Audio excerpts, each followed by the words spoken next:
South ఇండియాలోని అతి తక్కువ ధరలకి రత్నాలనందించే ఏకైక సంస్థ 6JVR. ఢిల్లీలో జరిగినటువంటి ఆత్మాహుతి దాడిలో 12 మంది చనిపోతే 14 మంది వరకు క్షతగాత్రులయ్యారు. డాక్టర్స్ ఇందులో డైరెక్ట్గా పాల్గొనడం అనేది అత్యంత దారుణమైన ఘటన. దీంతో పాటు రీసెంట్గా హైదరాబాద్లో అరెస్ట్ చేసినటువంటి ఒక వ్యక్తి, అతను కూడా టెర్రరిస్ట్, గుజరాత్ పోలీసులు అరెస్ట్ చేశారు. అతను ఈ ఆముదాల గింజల నుంచి విషాన్ని తయారు చేసి దాన్ని ప్రసాదంలో వాటర్లో కలిపి అందరినీ విషప్రయోగంతో చంపేయాలి అనేసి ప్లాన్ చేశారని చెప్తున్నారు. ఏంటి అసలు ఈ దారుణం? ఇంత దారుణంగా ఉంటాయా అసలు? వాళ్ళ ఆలోచన ధోరణి ఇలా ఉంటుందా? ఒకసారి మనం జేడి లక్ష్మీనారాయణ గారితో మాట్లాడదాము. ఆయన జై భారత్ పార్టీ వ్యవస్థాపక అధ్యక్షులుగా ఉన్నారు. అలాగే మాజీ సిబిఐ జేడీగా కూడా వర్క్ చేశారు. ఇంకొక విషయం ఏంటంటే ఆయన యాంటీ టెర్రరిస్ట్ స్క్వాడ్కి కూడా పనిచేస్తున్నారు. అసలు టెర్రరిస్టుల ఆలోచన ఇంత ఘోరంగా ఉంటాయా? సార్ని అడిగి తెలుసుకుందాం. సార్ నమస్తే అండి. నమస్తే నిరుపమ గారు. సార్ వింటుంటే చాలా భయం వేస్తుంది సార్. అసలు ఈ అల్ ఖైదా వాళ్ళకి ఏకంగా ఒక బుక్కే ఉంటుంది. వాళ్ళ దగ్గర వాల్యూమ్ 1, వాల్యూమ్ 2 అని 2 బుక్స్ రిలీజ్ చేసుకున్నారంట సార్. ఎట్లా ఇంట్లో ఉన్నటువంటి బయోడిగ్రేడబుల్ వస్తువులతోటి ఏ రకంగా మనం విషాల్ని లేకపోతే ఇలాంటి పాయిజన్ సంబంధించినటువంటి పదార్థాలను తయారు చేసి జనాల్ని చంపచ్చు అనేసి ఆముదం గింజలు కావచ్చు, లేకపోతే బంగాళదుంపలో బ్లాక్ స్పాట్స్ ఉంటాయి కదా సార్, వాటితోటి తయారు చేయటం, ఇట్లా రకరకాలైనటువంటి వస్తువులతో తయారు చేయటం అని చెప్పి వింటుంటే అవి చాలా అసలు ఒళ్ళు గగురు పొడుస్తుంది సార్. ఏంటి అసలు ఇది? మీరు ఇలాంటి విన్నారా సార్? ఇలాంటి వాళ్ళ సాహిత్యం లేకపోతే వాళ్ళు రాసుకునేటువంటి బుక్స్ ఎప్పుడన్నా మీరు కూడా సీజ్ చేసినటువంటి ఘటనలు ఉన్నాయా సార్? యాక్చువల్గా మీరు చూసుకుంటే ఇంతవరకు జరిగిన టెర్రరిస్ట్ ఇన్సిడెంట్ మీరు గమనిస్తే సాధారణంగా చిన్న చిన్న పనులు చేసుకునే వాళ్ళు, ఎక్కడో మెకానిక్ షాప్ లో పనిచేసేవాళ్ళు, లేకుంటే ఎలక్ట్రీషియన్స్, ఇలాంటి వాళ్ళను బ్రెయిన్ వాష్ చేసి వాళ్ళని బయటికి పంపించి ట్రైనింగ్ ఇచ్చి వాళ్ళను ఈ విధమైన ఉగ్రవాద దాడులు చేసేటట్టుగా చేసే ఇంతవరకు ఉన్న టెర్రర్ మాడ్యూల్స్ మీరు చూస్తే ఆ విధంగా ఉంటుంది. ఈవెన్ మీరు ముంబైలో జరిగిన అటాక్ చూసినా కూడా కసాబ్ కావచ్చు, వారితో పాటు వచ్చిన వాళ్ళంతా కూడా చిన్న చిన్న పనులు చేసుకునేవాళ్ళు. వాళ్ళని ఈ మతం పేరు మీదట వాళ్ళను ఇది చేసి బ్రెయిన్ వాష్ చేసి వాళ్ళను మీరు చనిపోయిన తర్వాత మీరు స్వర్గానికి వెళ్తారు, అక్కడ మీకు చాలా సుఖాలు అందుతాయి, జన్నత్ అని ఇలాంటి రకరకాల విషయాలు చెప్పి వాళ్ళను బ్రెయిన్ వాష్ చేస్తూ ఉంటారు.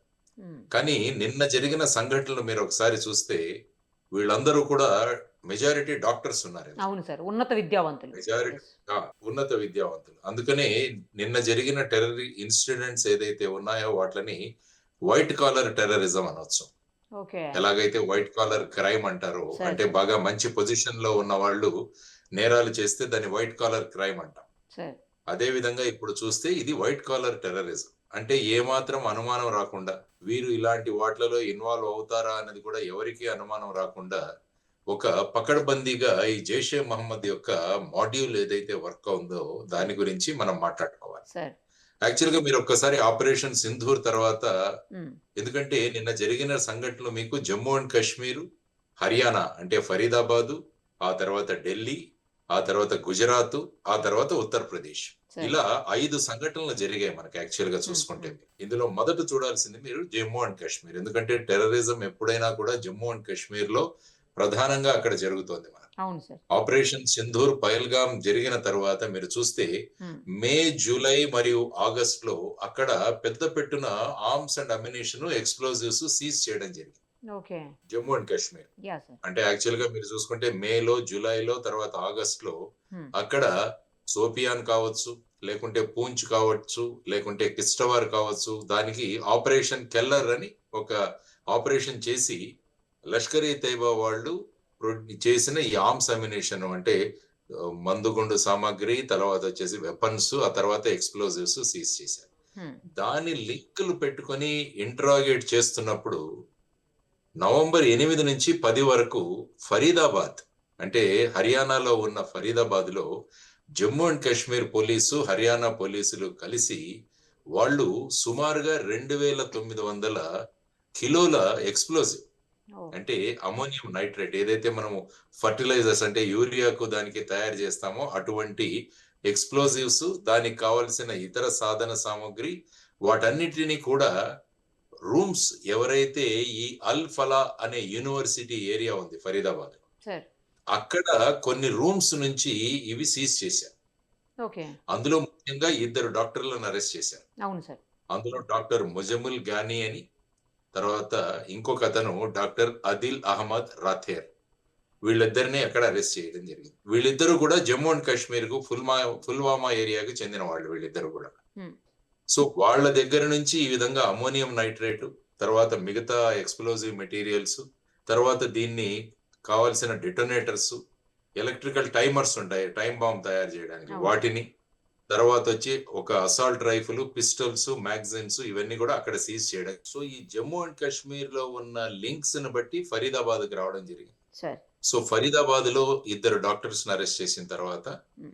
అదే మాడ్యూల్ కి చెందిన వాళ్ళు ఈ విధంగా అక్కడ జమ్మూ అండ్ కాశ్మీర్ లోను, తర్వాత ఫరీదాబాద్ లోను వీళ్ళు దొరికిపోయారని చెప్పేసి అక్కడి నుంచి తప్పించుకోవడానికి వాళ్ళ దగ్గర ఉన్న ఒక వెహికల్ లో ఈ ఎక్స్ప్లోజివ్స్ తీసుకుని వస్తున్నప్పుడు ఇక్కడ మన రెడ్ ఫోర్ట్ దగ్గర చాందినీ చౌక్ ఏరియాలో నిన్న సాయంత్రం అది సూసైడ్ బాంబింగ్ వాళ్ళు, ఎందుకంటే అందులో డెటోనేటర్ కూడా ఉందని తెలిసింది అవును ఇప్పుడు సార్. వరకు జరుగుతున్న Yes. ఇన్వెస్టిగేషన్ లో. Yes. దానివల్ల వాళ్ళ వెహికల్ కి వాళ్ళు బ్లాస్ట్ చేసుకొని వాళ్ళు ఆ విధంగా ఒక సూసైడ్ బాంబ్ లాగా వాళ్ళు పని చేయడం జరిగింది. హ్మ్. అందులో ముఖ్యంగా చూసుకుంటే డ్రైవర్ సీట్ లో డాక్టర్ ఉమర్ మహమ్మద్ అనే వ్యక్తి, అతను ఆ పుల్వామాకు చెందిన డాక్టర్. సార్. అతను ఈ సేమ్ టెర్రర్ మాడ్యూల్, మీరు ఫరీదాబాద్ మాడ్యూల్ తర్వాత దానిలో చెందిన మాడ్యూల్, అతను అక్కడ ఈ విధంగా సూసైడ్ చేసుకొని ఇంతమందికి అతను మరణానికి తర్వాత ఇంజురీస్ కి కారణమైంది. సార్. ఆ తర్వాత ఇది ఇలా జరుగుతుండగా యూపీలో ఒక అమ్మాయి డాక్టర్ షహీన్ అని, ఆవిడని కూడా అరెస్ట్ చేశారు. ఆమె దగ్గర నుంచి కూడా ఐ థింక్ ఒక AK-47 రైఫిల్, కొంత అమ్యునిషన్, డాక్టర్ మళ్ళా కూడా. అవును సార్. సో ఇప్పుడు చూసుకుంటే మీరు ఫరీదాబాద్ లో 2 డాక్టర్లు, హ్మ్. తర్వాత ఈ సూసైడ్ చేసుకొని చనిపోయిన డాక్టర్, ఆ హ్మ్. తర్వాత డాక్టర్ షహీన్ అని ఒక అమ్మాయి. సార్. సో ఈ విధంగా Jammu and Kashmir, Faridabad, Delhi and UP. హ్మ్. ఈ లోపల గుజరాత్ లో ఉన్న యాంటీ టెర్రరిజం స్క్వాడ్ వచ్చి అక్కడ ఇంకొక డాక్టర్ అరెస్ట్ చేసింది. అవును సార్. అవును. అతను హైదరాబాద్ బేస్డ్ డాక్టర్. అతని పేరు డాక్టర్ అహ్మద్ మొయినుద్దీన్ సయీద్. అతను మీరు అన్నట్టు ఏదైతే ఈ ఆముదపు గింజలు ఏదైతే ఉన్నాయో వాటి నుంచి అతి ప్రమాదకరమైన విషాన్ని తయారు చేసి, హ్మ్. ఆ విషం యొక్క ప్రధానమైన గుణం ఏంటంటే దానికి రంగు, రుచి, వాసన ఉండదట. ఓకే. సో దాన్ని తీసుకొని ముఖ్యంగా పెద్ద పెద్ద వాటర్ రిసోర్సెస్ గాని, వాటర్ ట్యాంక్స్ గాని ఇలాంటి వాటిలో కలిపి చాలా మందిని ఈ విధంగా మళ్ళా చంపాలని చెప్పేసి ఒక ప్లాన్ అన్నది అక్కడ. సో ఆ విధంగా మీరు చూసుకుంటే నిన్న జరిగిన ఈ యాంటీ టెర్రరిజం స్క్వాడ్ యొక్క ఆపరేషన్స్ గుజరాత్ కావచ్చు, తర్వాత ఈ ఫరీదాబాద్ మాడ్యూల్ ని బ్రేక్ చేయడం, ఆ తర్వాత ఇమ్మీడియట్ గా ఢిల్లీలో ఈ ఇన్సిడెంట్ జరగడం, ఆ తర్వాత డాక్టర్ షహీన్ యూపీకి చెందిన వ్యక్తిని అరెస్ట్ చేయడం, గుజరాత్ లో ఈ వ్యక్తిని అరెస్ట్ చేయడం, ఇందులో మొత్తంగా అందరూ కలిసి డాక్టర్లుగానే ఉండడం, ఇది కూడా ఒక ప్రధానం. అంటే అందుకనే దీన్ని వైట్ కాలర్ టెర్రరిజం అంట. ఈ డాక్టర్ షహీన్ అని షహీన్ షయీద్ అని ఎవరైతే ఈ అమ్మాయిని అరెస్ట్ చేశారో ఆ అమ్మాయి యాక్చువల్ గా జైషే మహమ్మద్ యొక్క విమెన్స్ వింగ్ దాన్ని మొదలు పెట్టడానికి ప్రధానమైన రీజన్ అని చెప్పేసి మనకు రిపోర్ట్స్ నుంచి రావడం జరిగింది. సో దానితో యాక్చువల్ గా ఈవిడ కారు నుంచి కూడా ఒక AK-47, తర్వాత ఈ వైట్ కాలర్ టెర్రర్ సిస్టమ్ ఏదైతే ఉందో దానిలో ఈమె కూడా మెంబర్ గానే అన్నట్టుగా మాట్లాడుతున్నారు. సో ఇది చాలా డిస్టర్బింగ్ ఫ్యాక్ట్ మనకి. Correct sir. ఎందుకంటే ఆపరేషన్ సింధూర్ తర్వాత మనం పాకిస్తాన్ ని Yes. ఏ విధంగా వాళ్ళ టెర్రర్ క్యాంప్స్, ఆ తర్వాత వాళ్ళ ప్రధానమైన బేసెస్, మిలిటరీ బేసెస్ ఏవైతే ఉన్నాయో వాటన్నిటి మీద చర్యలు తీసుకున్న తర్వాత పాకిస్తాన్ ఒక ప్రతీకారంతో రగిలిపోతుంది అక్కడ. ముఖ్యంగా జైషే మహమ్మద్ యొక్క చీఫ్ ఎవరైతే ఉన్నారో మౌలానా మసూద్ అజార్, Hmm. వాళ్ళ కుటుంబ సభ్యులందరినీ కూడా మన అటాక్స్ లో చంపివేయడం జరిగింది. అవును. సో దానితో ఈ జైషే మహమ్మద్ సంఘటన ఏ విధంగా మళ్ళా భారతదేశంలో అల్లకల్లోలం సృష్టించాలన్న ధోరణిలో ఈ మొత్తం ఈ మాడ్యూల్ ఏదైతే ఉందో ఆ మాడ్యూల్ ని ఆపరేట్ చేసిందని మనం అనుకోవచ్చు. సో ఇది ప్రధానంగా మనం ఆలోచించాలి. దానితో మొత్తం పోలీస్ ఫోర్స్ అలర్ట్ అయ్యి అనేక ప్రదేశాల్లో ఇంక్లూడింగ్ హైదరాబాద్ కావచ్చు, మిగతా ప్రాంతాల్లో కూడా చెకింగ్స్, తర్వాత ఈ స్లీపర్ సెల్స్ అని ఉంటాయి చాలా చోట్ల. Sleeper cells Hmm. అంటే వాళ్ళందరూ కొంత మాటకు ట్రైనింగ్, తర్వాత వాళ్ళ కాంటాక్ట్స్ లో ఉంటారు. వీళ్ళందరినీ కూడా అప్పుడప్పుడు యాక్టివేట్ చేస్తుంటారు.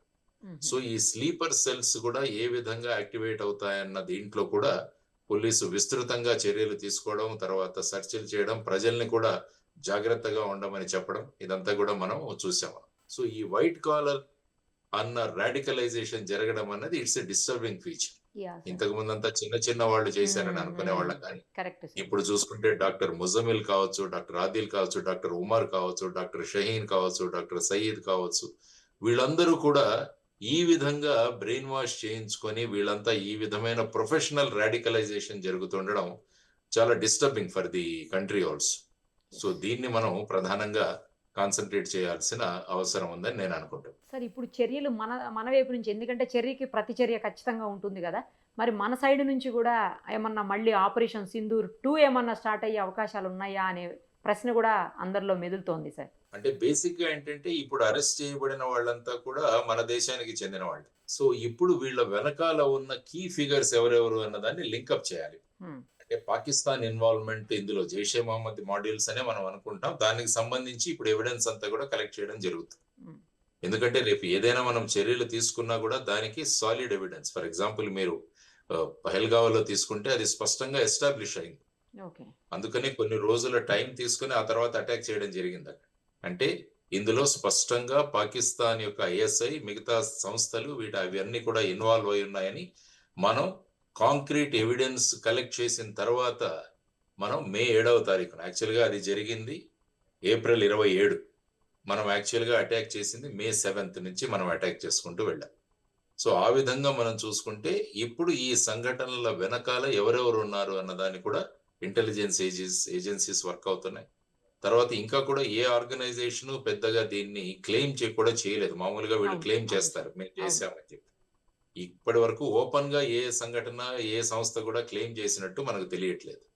సో ఈ విధంగా చూసుకుంటే నేను అమిత్ షా గారు కూడా వెంటనే మన బీహార్ ప్రచారంలో ఉన్నా కూడా ఆయన తర్వాత ఇక్కడ వచ్చేసి వెంటనే ఆ హాస్పిటల్ కి వెళ్ళడం, తర్వాత స్పాట్ కి వెళ్ళడం, క్షతగాత్రుల్ని ఆయన పరామర్శించడం, ఆ తర్వాత వచ్చి సీనియర్ లెవెల్ ఆఫీసర్స్ తో ఆయన కోఆర్డినేషన్ మీటింగ్ పెట్టడం, ఇవన్నీ కూడా చూస్తే మనకు ఏమవుతుందంటే ఒక ఆల్ ఇండియా లెవెల్లో ఏదో మళ్ళా ఒక కుట్ర జరుగుతుంది అన్నది మనకు ప్రధానంగా తెలుస్తుంది. ఎందుకంటే జమ్మూ అండ్ కాశ్మీర్, తర్వాత ఫరీదాబాద్, ఢిల్లీ, తర్వాత లక్నో, తర్వాత గుజరాత్, ఇలా 4-5 రాష్ట్రాల్లో ఉన్నాయంటే దీని మూలాలకు వెళ్ళడం చాలా అవసరం. హైదరాబాద్ లో కూడా పట్టుకున్నారు కదా సార్. అదే హైదరాబాద్ లో కూడా పట్టుకున్నారు. ఈ డాక్టర్ ఎవరైతే సయ్యద్ అన్న డాక్టర్ ఎవరైతే అరెస్ట్ చేశారో అతను హైదరాబాద్ బేస్డ్ డాక్టర్, అరెస్ట్ చేసింది అక్కడ.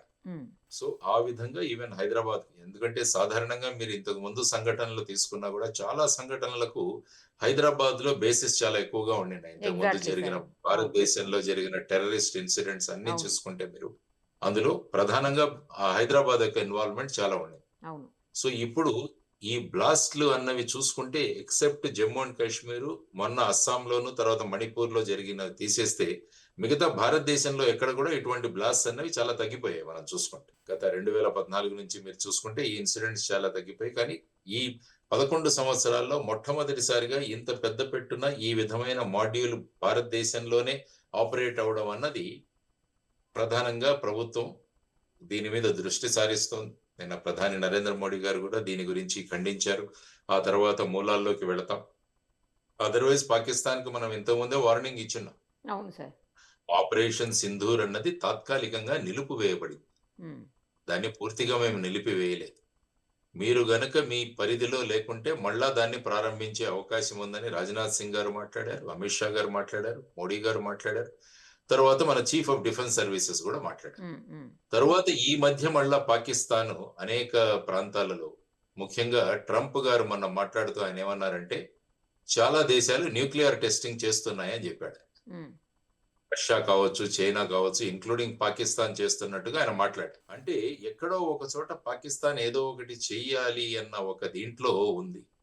ఆ తర్వాత ఏంటంటే పాకిస్తాన్ కు ముఖ్యంగా ఆఫ్ఘనిస్తాన్ నుంచి కూడా ఇప్పుడు పెద్ద సమస్య వచ్చి పడింది. వాళ్ళ బార్డర్ పాకిస్తాన్ ఆఫ్ఘనిస్తాన్ మధ్య కూడా అక్కడ కూడా చాలా క్లాషెస్ జరుగుతున్నాయి. అక్కడ కూడా చాలా మంది పాకిస్తానీ ఆర్మీ కూడా అందులో వాళ్ళు మృతి చెందారు. సో అటు సైడ్ నుంచి కూడా ప్రాబ్లం మొదలైంది. బలూచిస్తాన్ ఆఫ్ కోర్స్ ఆ ప్రాబ్లం ఉంది. తర్వాత పాక్ ఆక్యుపైడ్ కాశ్మీర్ లో కూడా చాలా నిరసనలు ఉన్నాయి. సో వీటన్నిటినీ కన్సిడర్ లోకి తీసుకొని భారతదేశం ఇంత చేసినా మీరేమీ చేయలేదన్న ధోరణిలో అక్కడ ఉన్న ప్రజలకు కూడా సమాధానం ఇవ్వడానికి భారతదేశంలో ఏదో ఒక అల్లకల్లోలం సృష్టించాలన్న ధోరణిలో దీన్ని మొదలు ఉండవచ్చు అన్నది ఒక కన్క్లూషన్ గా మనం తీసుకోవచ్చు. దాన్ని ఆ విధంగా ఆలోచించి వాళ్ళు డైరెక్ట్ గా ఇన్వాల్వ్ కాకుండా ఎప్పుడు వాళ్ళు చేసేది ప్రాక్సీ వార్. సరే. పాకిస్తాన్ ఎప్పుడు డైరెక్ట్ గా ఉండదు. ఎప్పుడు కూడా ప్రాక్సీ వార్ అంటే ఈ విధమైన జైషే మహమ్మద్ గాని ఈ విధమైన సంఘటనల ద్వారా ఇవన్నీ కూడా చేస్తుంటుంది. ఆ తర్వాత నార్కో టెర్రరిజం అంటే నార్కోటిక్ డ్రగ్స్ పంపించి ఆ టెర్రరిజం, లేకుంటే ఫేక్ కరెన్సీని దేశంలోకి పంపడం, ఇలాంటివన్నీ చేస్తుంటది. కాబట్టి అలాంటి భాగంలో ఈ ఫరీదాబాద్ మాడ్యూల్ ఏదైతే ఉందో, జేఎండ్కే, ఫరీదాబాద్, ఢిల్లీ, లక్నో మాడ్యూల్, తర్వాత ఈ విషం తయారు చేసి దాన్ని ఒక ప్రయోగించే ఇంకొక మాడ్యూల్. సో ఇవన్నీ కూడా వర్కౌట్ అవుతున్నాయి. కాబట్టి వీటి మీద ప్రజలు జాగ్రత్తగా ఉండాలి ముఖ్యంగా. అందువల్ల ప్రజలు ముఖ్యంగా ఇందులో చేయాల్సింది ఏంటంటే, ఎక్కడైనా అనుమానాస్పద వ్యక్తులు గాని అనుమానాస్పద వస్తువులు గాని ఉంటే వెంటనే పోలీస్కి ఇన్ఫార్మ్ చేయాలి. ఆ తర్వాత వచ్చేసి ఏదైనా సమాచారం మనకు తెలిస్తే వెంటనే తెలియజేయడం, తర్వాత పోలీస్ ఏదైనా ఇన్స్ట్రక్షన్స్ ఇస్తుంటే వాటిని ఫాలో చేయడం, ఇవన్నీ కూడా మనం చేయాల్సిన అవసరం ఉంది. ఎందుకంటే ఈ కేసు యుఏపిఏలో సెక్షన్స్ కింద దాన్ని అన్లాఫుల్ యాక్టివిటీస్ ప్రివెన్షన్ యాక్ట్ కింద దీన్ని ఇన్వెస్టిగేషన్ జరుగుతున్నాయి. తర్వాత యూపీ, తర్వాత హర్యానా, మిగతా యాంటీ టెర్రరిజం స్క్వాడ్స్, గుజరాత్, ఇవన్నీ కూడా అందరూ కోఆర్డినేషన్ తో వర్క్ చేస్తున్నారు. సో ఇందులో ఇంకా మూలాల్లోకి వెళ్లాల్సిన అవసరం చాలా ఉంది. సో మూలాల్లోకి వెళ్ళిన తర్వాత ఇంకా ఈ నెట్వర్క్ లో ఎంతమంది ఉన్నారన్నది బయటికి తీసుకురావడం చాలా అవసరం. ఎందుకంటే సాధారణంగా ఇంత చిన్న నెట్వర్క్ ఉండదు, మామూలుగా చాలా పెద్ద నెట్వర్క్స్ తో వీళ్ళు వర్క్ చేస్తారు. సో వాటన్నిటిని కూడా బయటికి తీసుకురావాల్సిన అవసరం ఉంది. So let us wait. We have efficient force and efficient leadership ఉంది. కాబట్టి దీన్ని త్వరలో దీని వెనకాల ఉన్న సూత్రధారులు, తర్వాత పాత్రధారులు, దీని వెనకాల ఉండి నడిపించే వాళ్ళు, వీళ్ళందరినీ కూడా బయటికి లాగి అవసరమైతే పాకిస్తాన్ మీద చర్యలు ఏవైనా ఉంటే వాటిని కూడా ఖచ్చితంగా తీసుకునే అవకాశం ఉందన్నది నా అభిప్రాయం.